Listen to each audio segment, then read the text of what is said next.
मु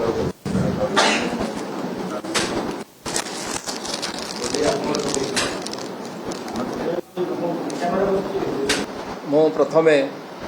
ओडिशा जनता कांग्रेस सभापति श्रीयुत मोहम्मद मुकीम को धन्यवाद देवी जे जो महत्वपूर्ण उद्देश्य रखिकी से दलटी निश्चित भाव आगक जीव एवं ओडिशार युव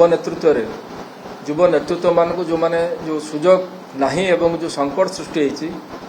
तार समाधान दिगरे अहर उद्यम कर मो दीर्घ वर्ष धरी पूर्वर भारतीय जातीय कांग्रेस रे कार्य करी विशेषकर मीडिया सेल रे तो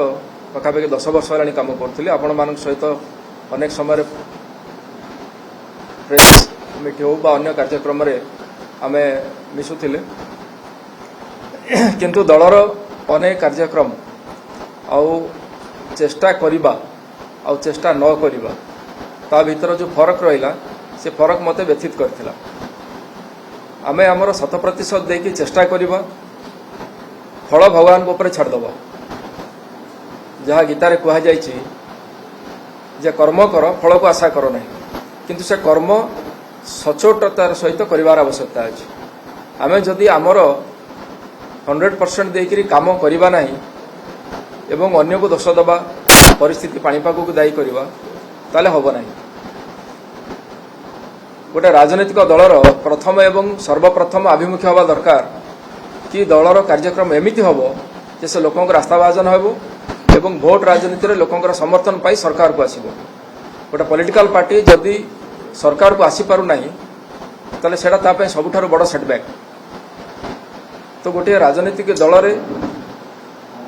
जो कार्य करिवार जो आभिमुख्य नहीं कि लोकंक पाखो जिबार जहाँ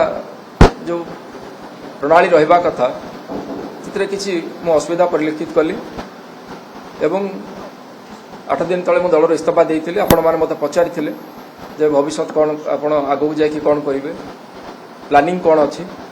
मु कहिथिले जे मु चिंता करिवि एवं मोर दक्षता जोटी कार्य करिवार सुयोग मिलिबो मु से जागो बुझिबे राजनीति रे अछि राजनीति रे रहिबे ए कथा मु आपण मान कहिथिले एवं अनेक आलोचना परे मु जहाँ अनुभव कली जे आम मानक पई आम भली ओडिशार युवक मानक पई जो मानकर पारिवारिक राजनीति रे केही नाहंती आमे होचु फर्स्ट जनरेशन पॉलिटिशियन आम परिवार रे निज गोड़े निजे संघर्ष करके आम आगक आसीछु एभली अनेक युवक अछंती ओडिशा रे जो माने निजे निजे संघर्ष करके राजनीति रे निजर परिचय सृष्टि करिया पई चाहुछंती सेमानक पई मु अनुभव कली जे ओजेसी होची गोटे भल मंच जो जगार सुजोग अछि एवं आगु को जिबार पर्याप्त सुजोग भी अच्छे से दृष्टि मु निष्पत्ति नेली जे मु ओडिशा जनता कांग्रेस रे योगदान करी आज मो विधिवत भाव में योगदान कली एवं से ओडिशा जनता कांग्रेस सभापति सहित समस्त कार्यकर्ता को हृदय धन्यवाद जनाऊँ।